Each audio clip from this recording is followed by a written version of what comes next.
So Bill Maher, as you all know, cannot stop his massive decline into irrelevance. He's gotten worse and worse and worse as time has gone by. He's far surpassed his, humiliation limit, but he keeps going. He keeps pushing through. Bill Maher seems to be catching heat yet again with Kyle Kulinski, but let's be real. He's saying what a lot of people are thinking after sitting down with Kevin McCarthy and calling out the far-left purity tests. Bill Maher is reminding everyone why he's still one of the few voices willing to challenge both sides, from Love is Blind to Bernie Sanders and AOC's so-called movement. Bill Maher is not afraid to say the quiet part out loud, and in this video, we're breaking down why Bill Maher's message is still hitting a nerve, especially on people like Kyle Kulinski, and why the backlash proves he's still got it. Let's get right into this clip here. So, he had, Kevin McCarthy was on his show? Wow. I mean, that in and of itself says a lot, right? But, you all know the other week he did his whole 12-minute spiel about how, bro, I went to eat dinner with Trump at the White House, and it turns out, he's actually, a really nice guy and stuff, bro. He was warmer than I expected. He smiled, bro. I've never seen him smile. He laughed, bro. I've never seen him laugh, bro. Turns out he's actually not crazy. He plays a crazy person on TV, but he's actually not all that crazy. And we talked about the areas where we agree, bro. It was just so insufferable, so smug. He's too stupid and self-important to realize how he was used. The whole idea is to then turn around and be like, even liberal Bill Maher thinks Trump is actually a good guy. And that's what all the headlines were coming out of his little fucking 12-minute rant on it. And so he's a sucker, but he also has carved this new lane for himself where he no longer views himself as the left flank of the Democratic Party. There was a time when Bill Maher actually viewed himself like that. He viewed himself like that during the Bush administration when he was rallying against their endless wars and their torture and their economic collapse. He viewed himself as that all the way up until 2016 when he was a massive Bernie Sanders supporter as opposed to Hillary Clinton. And then sometime soon thereafter, wokeness infected his brain where he's got the anti-woke bug where he can't shut the fuck up about that. And now he just calls himself a centrist. He calls himself a centrist now. Okay.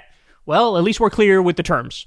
So, here's Bill Maher asking Kevin McCarthy, who do you see on the horizon for the Democrats in 2028? Listen to what McCarthy says, and then wait until you hear Maher's reaction. If you guys enjoy content like this, make sure to go ahead and like the video, comment your thoughts, subscribe to the channel. It would help me out a lot. Let's get back to the video. They gamed the system. They changed it. Who do you see on the horizon for 2028 in the Democratic primary? Right now? Yeah. Bernie and AOC. No. They got the biggest crowds. That doesn't matter. It won't sustain itself, but right now they have no leader. Okay?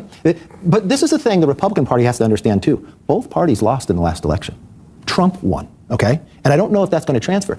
We should have won 4 more seats in the Senate. If you look at the last 70 races for the Senate, 69 fall exactly the I think it's Moore versus Youngkin. That's where I see it. Youngkin would be. Youngkin is going to go back to adjacent, and then Vance and Jr. will fight it out for that crowd. You're AOC and Bernie, and who's at the top of the ticket? They're going to lead right now. Who's at the top of that ticket, Kevin? Because if it's not Bernie, he's going to be vice president and then wait his turn? No, it would be. Bernie's been running each time. I'm just saying who's in the lead right now. I don't think that's how it ends up. But big crowds don't necessarily mean who's the right candidate. You know, when I started... No, but it drives where the ideas are going to go. It's going to drive the money for a while. It doesn't make them the winner. It doesn't make them the winner. You'll have to wait till you get 2 years out, and then you'll start seeing these governors that start showing solutions. You also have to know, what is the issue going to be? Are we going to have a foreign policy issue? Are we going to have an economic issue?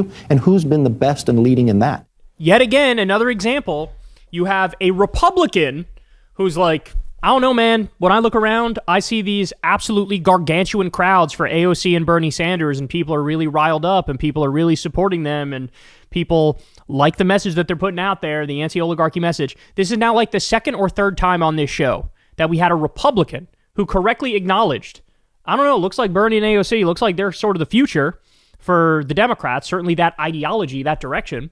And here's Bill Maher. No, bro, big crowd sizes don't mean anything, bro. Is that how he copes with his dwindling audience? I've been to Bill Maher's show because Crystal was on it when she destroyed him, by the way. Bro, I kid you not, they tell you beforehand, I need you to laugh really hard at all of Bill's jokes, and we got a sign up there that says applause when it says it. It's a sign for when you laugh. It'll tell you when to laugh. You got to laugh really hard.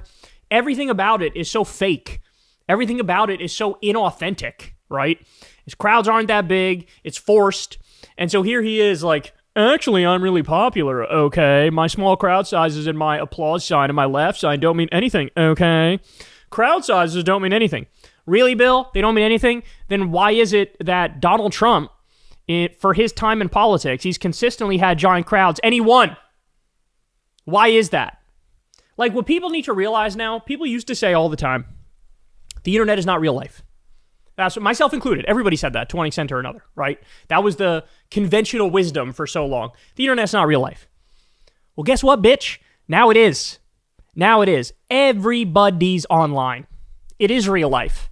It matters, right? When I drop a video on this show and it gets 100,000 views, that's 100,000 people actually watching that shit. That's a lot of people. Now imagine there were 100,000 people in a fucking stadium and I was standing up there giving a speech. That would look overwhelming as shit. I'd look out and be like, God damn, that's a lot of people, right?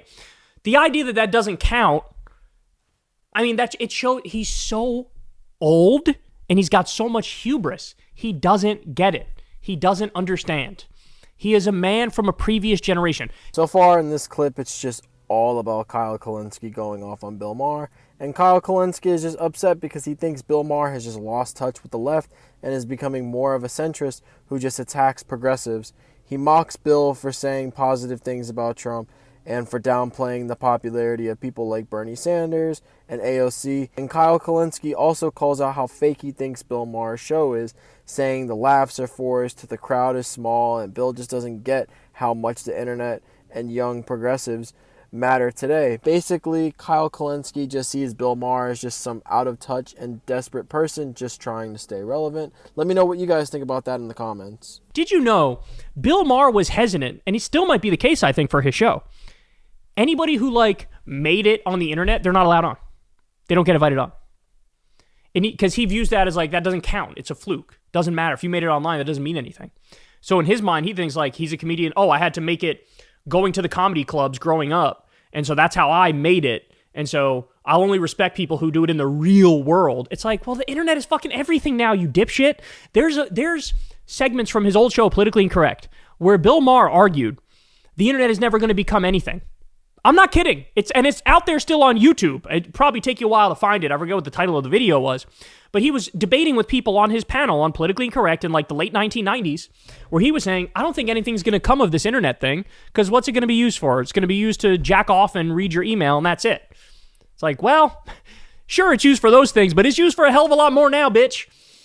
And so he's so old. He's so arrogant. He's got so much hubris. He just doesn't, it just does not compute in his mind that, oh, this matters. This matters. The fact that Bernie consistently ranks as the most popular senator, that matters. The fact that they're getting crowds that are double the size of Donald Trump's crowds in same places Trump has gone to, that matters. He doesn't see it, right? And again, for the first time in my life, all of the data is backing up the argument that the left flank is winning now. I mean, you guys saw it. In 2017, after Trump won, polls showed that the Democratic base, the voters, kind of liked the Democratic Congress people because they felt like they're fighting. They're not going to let Trump get away with his bullshit. And there was a lot of support. I forget the exact numbers, maybe 70 some odd percent of Democratic voters like the Democratic politicians in DC. This time that number's 30% or 20 something percent. People are looking around going, you're not fighting. You're not representing us. And we don't like that. We want fighters and we want people who believe in something. Well, if you want a fighter and you want somebody who believes in something, who comes to mind on the Democratic side? Let me think about that one. Easy. Bernie, AOC. But shout out to Maxwell Frost, shout out to Jasmine Crockett. There's so many people who are coming up who clearly embody that. What people don't want to see is what greasy Gavin Newsom is doing, where he launches a podcast and has on every right-wing idiot under the sun and lets them run all over him for 3 fucking hours. That's what people don't want to see. People don't want to see what you, Bill Maher, did. And again, this is his cope. His cope is, well, nobody on the internet liked it that I met with Trump, but that doesn't count. No, it counts. Oh, it absolutely counts. He actually admitted one time recently, I lost a lot of fans over this. I was actually surprised that he was honest enough to admit that, because a lot of people cope about their loss of relevance over time. I've seen it happen a lot in this game, but it was a brief moment of clarity from Bill Maher. But you can still see here, he's still fucking coping.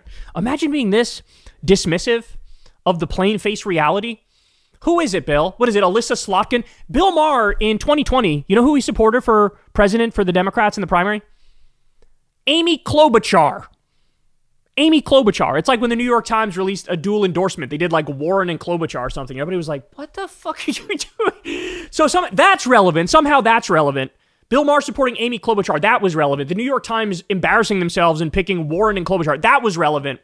But what the actual crowd of people want to see, that doesn't count for reasons and stuff and things. Okay, believe that at your own risk.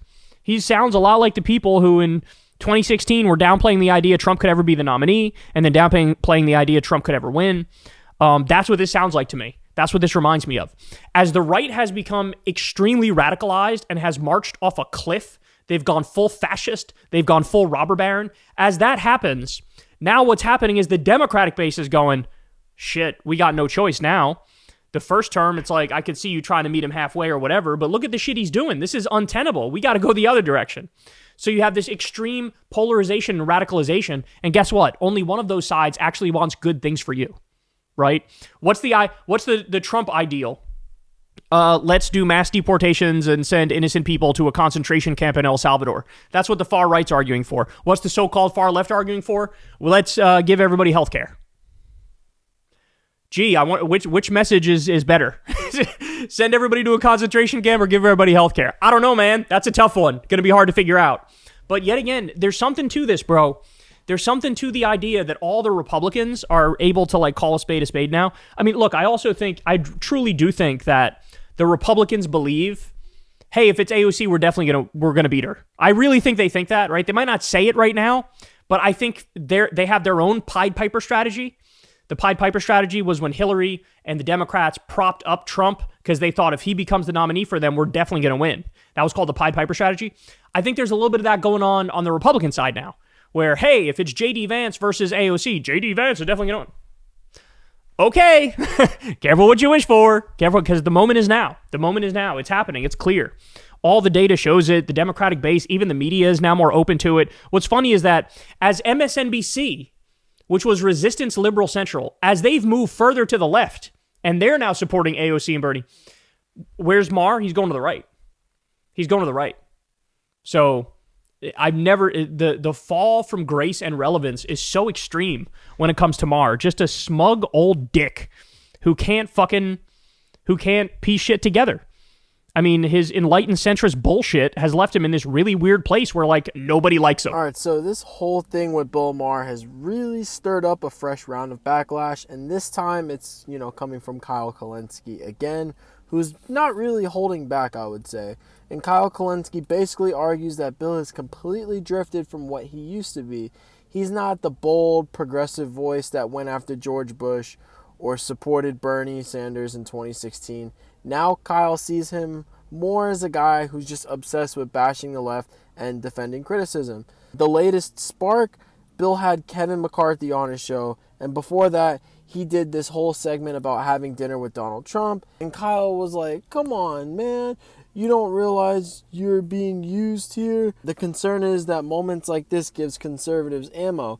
Even Bill Maher thinks Trump is misunderstood. Then came the part that really hit a nerve. Kevin McCarthy brought up Bernie Sanders and AOC as the faces of the Democratic Party's future, based on the energy and the huge crowds they pull.